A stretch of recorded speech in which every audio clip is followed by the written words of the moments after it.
Assalamualaikum warahmatullahi wabarakatuh. Perkenalkan, kami dari kelompok 10 yang beranggotakan saya Revianina Damayanti dengan NIM 0730017051. Lalu ada Rasel Alexander dengan NIM 073001919051 dan ada Anindita dengan NIM 0730019061. Dalam video ini kami akan menyampaikan resume dari materi yang sudah kami pelajari sebelumnya. Materi-materi tersebut antara lain yaitu mengenai pemilihan alat tambang, lalu ada materi dozer, ada materi scraper, dan ada materi dumper. Langsung saja kita masuk ke materi yang pertama, yaitu pemilihan peralatan tambang. Dalam pemilihan peralatan tambang ada beberapa parameter yang harus diperhatikan. Apa saja sih parameter dasar dari pemilihan peralatan tambang itu? Nah, yang pertama itu ada karakteristik lokasi. Yang kedua ada karakteristik deposit. Yang ketiga ada karakteristik peralatan. Yang keempat ada sistem penambangan dasar. Yang kelima ada parameter tambang. Yang keenam ada tipe atau metode penambangan. Dan yang terakhir yaitu ada satuan operasi penambangan. Kita bahas mulai dari yang pertama, yaitu karakteristik lokasi. Nah, yang dimaksud dengan karakteristik lokasi yaitu bagaimana kita dapat memilih peralatan tambang berdasarkan kondisi lokasinya, seperti ketinggian penambangannya mencapai berapa meter, lalu tipe daratannya seperti apa, apakah sudah landai atau masih terjal, lalu ketersediaan listrik di daerahnya seperti apa, apakah sudah tersebar merata atau belum, lalu ada akses untuk alat beratnya bagaimana, apakah sulit ataupun mudah, dan sebagainya. Yang berikutnya yaitu karakteristik deposit, di mana kita dapat melihatnya berdasarkan tanah penutup atau overburdennya. Yang berikutnya yaitu ada parameter tambang. Nah, parameter tambang ini terdiri dari batas lahan, lalu ada tingkat produksi bahan galian, lalu ada kualitas produksi, ada umur tambang, reklamasi atau pengembalian lingkungan seperti semula, dan yang terakhir ada target pengembalian modal dan ketersediaan dan donasi. Yang keempat yaitu ada tipe atau metode penambangan. Nah, tipe atau metode penambangan ini sangat dipengaruhi oleh kondisi lokasi, yaitu pada kondisi datarannya dan karakteristik depositnya tersebut. Ada beberapa metode, diantaranya yaitu metode tambang terbuka dan metode tambang dalam atau underground mining.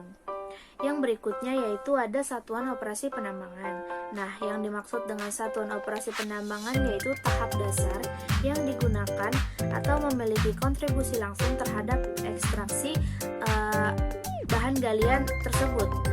Satuan operasi dimulai dari tahap site preparation atau tahap awal sampai dengan tahap final grading atau penilaian akhir. Yang keenam ada sistem penambangan dasar, di mana ada 3 sistem penambangan dengan peralatan yang berbeda-beda. Yang pertama ada pemboran peledakan. Nah, pemboran dan peledakan ini dapat dilakukan menggunakan cycling excavator atau menggunakan alat yang tidak digunakan secara berkelanjutan seperti dozer, scraper, dump truck, dan dragline. Nah, untuk alat-alat yang dilakukan secara continuously atau terus-menerus itu contoh alatnya seperti bucket wheel excavator, auger, belt, conveyor, dan dragging. Yang kedua, dozer.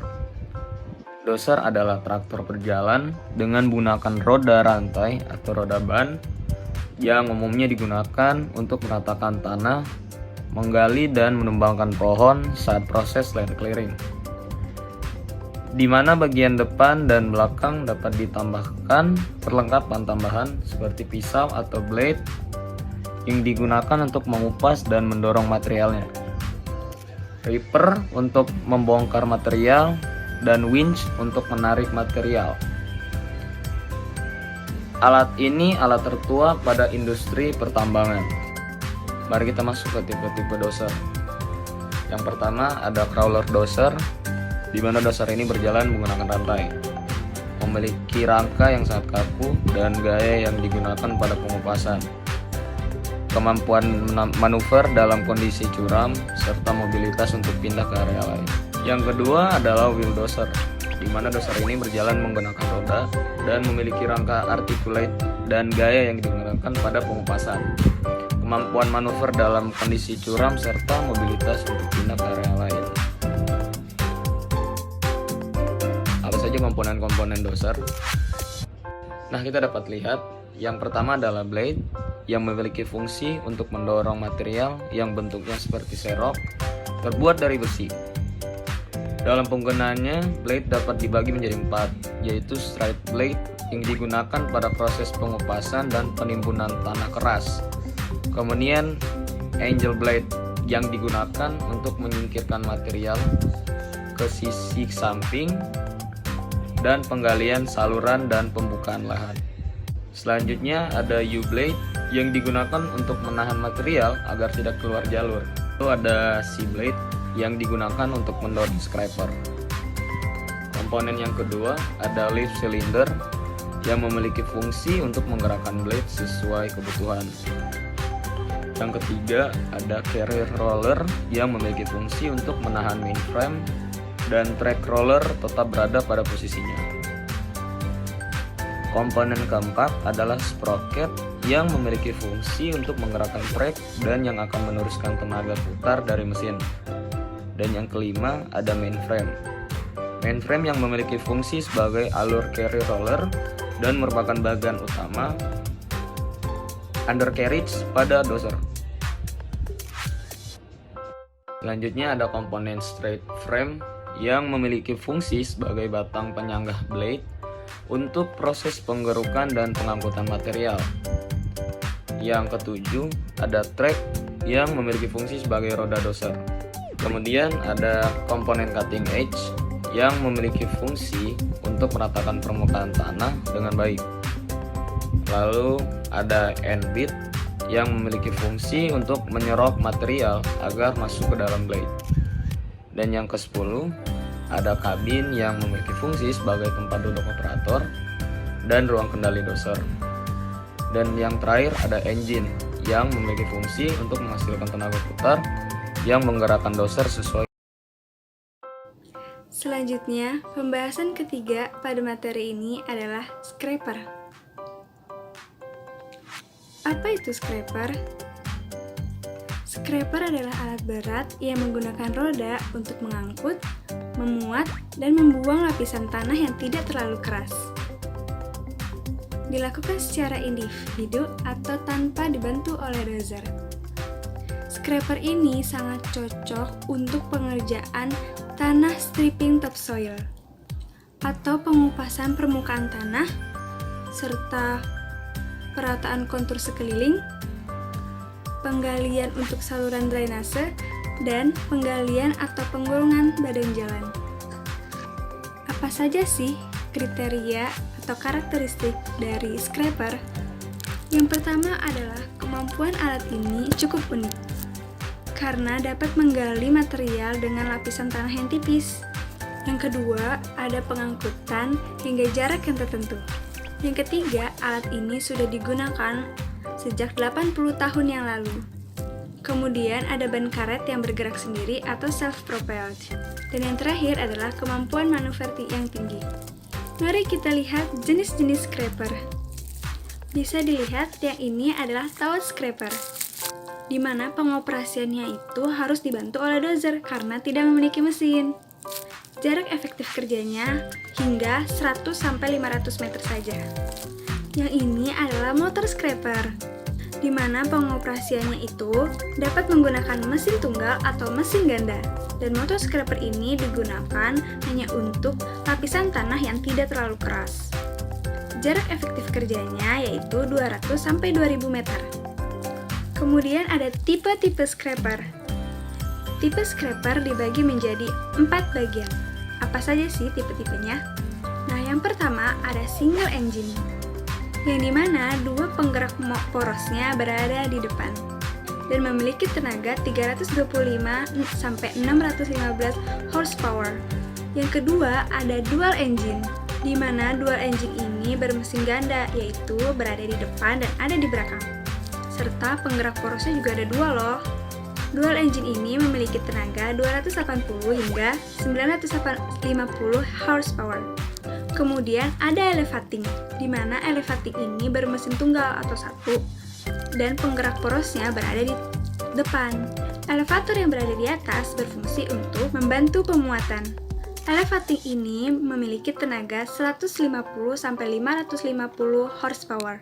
Yang keempat adalah tandem elevating, di mana terdapat dua mesin ganda yang berada di depan dan berada di belakang, serta penggerak porosnya juga ada dua loh, atau ganda, dan memiliki tenagaan 280-700 horsepower. Mari kita lihat komponen-komponen apa saja sih yang ada pada scraper. Komponen scraper dibagi menjadi 14 bagian, dan terdapat 5 bagian utama yang memiliki fungsi utama juga, yaitu yang pertama adalah bowl atau mangkuk. Bowl atau mangkuk yaitu bak penampung muatan yang terletak di bagian depan dan di bagian belakang scraper. Yang kedua adalah apron, yaitu bagian dinding lengkung yang berfungsi untuk membantu aliran material atau keluar masuknya bowl atau mangkuk tersebut, dan ketika menggaruk atau membongkar suatu material, apron tersebut akan terbuka. Yang ketiga adalah ejector, yaitu bagian dinding belakang mangkuk yang akan bergerak maju dan mendorong material keluar dari mangkuk tersebut. Yang keempat ada cushion hitch yang berfungsi untuk menstabilkan jalannya scraper, yang mana memungkinkan scraper pada kecepatan tinggi dan dapat meminimalkan goncangan pada jalan yang tidak rata. Yang kelima ada cutting edge, yaitu pisau baja yang berada di bagian bawah mangkuk atau bowl yang berfungsi untuk melakukan penetrasi ke dalam tanah tersebut. Selain dari 5 bagian utama tadi, terdapat traktor, gas neck, steering cylinder, bowl cylinder, apron cylinder, apron rods. Mari kita bahas operasi dasar dan siklus operasi pada. Jika dilihat dari video tadi, operasi dasar scraper adalah dimulai pada saat pemuatan material, ejector yang berada di belakang, dan bowl yang diturunkan sampai cutting edge berada dan mengenai tanah.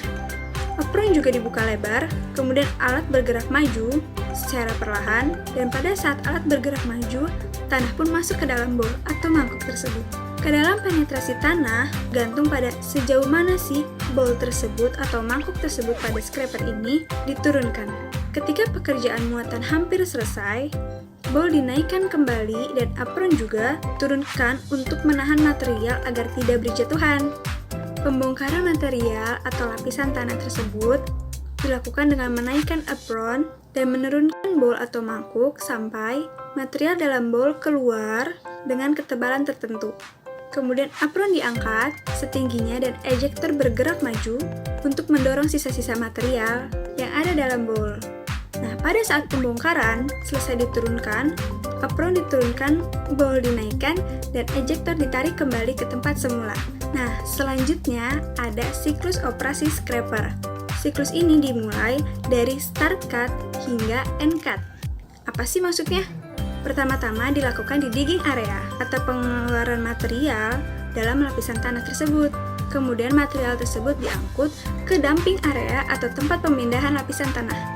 Setelah dari dumping area, scraper kembali dengan keadaan yang tidak ada materialnya atau kosong dengan material. Setelah itu kembali melakukan proses start cut. Kalian tahu nggak sih apa penggunaan scraper pada dunia pertambangan? Penggunaan scraper yaitu yang pertama adalah untuk pengupasan tanah pucuk. Yang kedua, untuk reklamasi dengan atau tanpa penggaruan. Yang ketiga adalah pengupasan biji atau batu bara dengan atau tanpa penggaruan. Yang keempat, pengupasan partings. Dan yang terakhir adalah kegiatan umum yang terdiri dari stock piling dan reclaiming. Dan ada juga persiapan lokasi, konstruksi jalan, dan pembuatan kolam atau parit. Mari kita bahas tentang produktivitas scraper. Produktivitas scraper tergantung dari jenis material, tenaga untuk mengangkut, kondisi jalan, kecepatan alat, atau efisiensi alat, banyaknya material yang akan dipindahkan, dan jumlah pengangkutan yang akan dipindahkan pula. Volume material yang akan dipindahkan mempengaruhi kapasitas operasi scraper yang akan dipilih. Sedangkan jumlah pengangkutan per jam tergantung oleh waktu siklus scraper, di mana waktu siklus scraper ini merupakan penjumlahan dari waktu muat atau dengan lambang LT, waktu pengangkutan atau dengan lambang HT, waktu pembongkaran muatan atau dengan lambang DT, dan waktu kembali dengan lambang RT. Dan ada juga waktu antri dengan lambang ST. Selain itu, ada tambahan waktu atau turning time yang dilambangkan dengan T, dan waktu kecepatan, perlambatan, dan pengereman atau accelerating atau decelerating, dan braking time atau dengan lambang ADBT. Dan karena itu, LT, DT, ST, dan T, dan ADBT tersebut konsisten, maka waktu-waktu tersebut dikategorikan sebagai waktu tetap atau FT. Sehingga memakai rumus FT sama dengan LT ditambah DT ditambah ST ditambah T dan ditambah ADBT. Nah, kemudian ada pembahasan yang terakhir nih, yaitu dump truck. Apa itu dump truck? Dump truck adalah truk jungkit atau truk pembuang yang digunakan untuk mengangkut barang semacam pasir, kerikil, atau tanah untuk keperluan konstruksi. Secara umum, truk jungkit dilengkapi dengan bak yang terbuka yang dioperasikan dengan bantuan hidrolik. Bagian depan dari bak tersebut dapat diangkat loh, sehingga memungkinkan material untuk turun ke tempat yang diinginkan. Mau tahu apa saja jenis-jenis dump truck? Berikut adalah jenis-jenis dump truck. Yang pertama adalah 1. Cara berdasarkan pengosongannya. Yang A, ada end dump atau rear dump, di mana dump truck ini memiliki cara untuk pengosongan bak yang mana muatannya dibuang ke belakang. Untuk jenisnya, dump truck itu dapat dikategorikan berdasarkan 3 jenis. Yang pertama itu berdasarkan cara mengosongkannya. Nah, berdasarkan cara mengosongkannya ini ada 3 teman-teman. Yang pertama itu ada end dump atau rear dump. Nah, untuk end dump ini cara pengosongannya itu materialnya dibuang melalui bagian belakang bak dump truck itu sendiri. Yang kedua yaitu ada side dump. Nah, kalau untuk yang side dump ini materialnya itu dikeluarkan melalui bagian samping dari bak dump truck tersebut. Yang terakhir yaitu ada bottom dump. Nah, kalau untuk bottom dump ini materialnya dikeluarkan melalui bagian bawah dari bak dump truck tersebut. Lalu yang kedua ada yang berdasarkan muatannya. Kalau berdasarkan muatannya itu yang pertama itu ada dump truck ukuran kecil, yaitu memiliki kapasitas angkut maksimal hanya 25 ton. Yang kedua yaitu ada dump truck dengan ukuran sedang yang memiliki kapasitas angkut maksimum sampai dengan 100 ton. Yang ketiga yaitu ada dump truck ukuran besar dengan kapasitas angkut di atas 100 ton. Lalu kalau berdasarkan volume muatannya terdiri dari 2 jenis. Yang pertama ada on highway dump truck, yang kedua ada off highway dump truck. Nah, yang terakhir ini berdasarkan tenaga penggeraknya. Yang pertama ada front wheel drive, yaitu tenaga penggerak pada roda bagian depan memiliki sifat lambat dan lekas aus bannya. Yang kedua ada rear wheel drive, yaitu tenaga penggerak pada roda belakang, merupakan tipe yang paling umum digunakan dalam dunia pertambangan. Yang berikutnya yaitu ada four wheel drive, yaitu tenaga penggerak pada roda bagian depan dan belakang. Yang terakhir yaitu ada double rear wheel drive, yaitu tenaga penggerak pada 2 pasang roda belakang. Lalu bagaimana cara kerja dump truck? Nah, cara kerja dump truck ini terbagi menjadi 2. Yang pertama ada gerakan traveling atau gerakan jalan, dan yang terakhir ada gerakan dumping atau menumpahkan muatan. Yang berikutnya yaitu ada komponen-komponen dump truck. Yang pertama ada dump body, yang kedua ada rock ejector, yang ketiga ada final drive, yang keempat ada oil retarder tank, yang kelima ada steering and hoist tank, yang keenam ada front wheel, yang ketujuh ada turn signal lamp, yang kedelapan ada headlamp, yang kesembilan ada radiator, dan yang terakhir ada canopy spill board. Lalu untuk berikutnya yaitu produktivitas dan waktu siklus dump truck. Pertama, produktivitas suatu alat selalu bergantung pada waktu siklus. Waktu siklus dump truck terdiri dari waktu pemuatan, waktu pengangkutan, dan waktu pembongkaran muatan, waktu yang terakhir yaitu waktu perjalanan kembali dan waktu antri. Nah, faktor-faktor yang mempengaruhi waktu siklus tersebut terdiri dari empat faktor. Yang pertama yaitu ada waktu muat. Nah, kalau untuk waktu muat sendiri itu tergantung pada ukuran dan jenis alat pemuat, jenis dan kondisi material, dan yang terakhir yaitu kapasitas alat angkutnya. Kalau untuk yang kedua yaitu waktu berangkat atau pengangkutan. Nah, untuk waktu berangkat atau pengangkutan ini tergantung pada jarak tempuh alat angkut. Jadi kalau jaraknya semakin jauh, maka waktu yang diperlukan pun akan semakin lama. Yang kedua yaitu kondisi jalan. Apabila kondisi jalannya tidak baik, waktu yang diperlukan juga akan semakin lama. Yang berikutnya yaitu ada waktu pembongkaran muatan. Nah, kalau untuk waktu pembongkaran muatan ini bergantung pada jenis dan kondisi material, lalu ada cara pembongkaran materialnya dan jenis alat pengangkutnya. Nah, yang terakhir itu ada waktu antri. Nah, kalau untuk waktu antri ini bergantung pada jenis alat pemuat dan posisi alat pemuat dan kemampuan alat angkut itu untuk berputar. Sekian dari kelompok kami, kurang lebihnya mohon maaf. Wabillahi taufiq wal hidayah. Wassalamualaikum warahmatullahi wabarakatuh.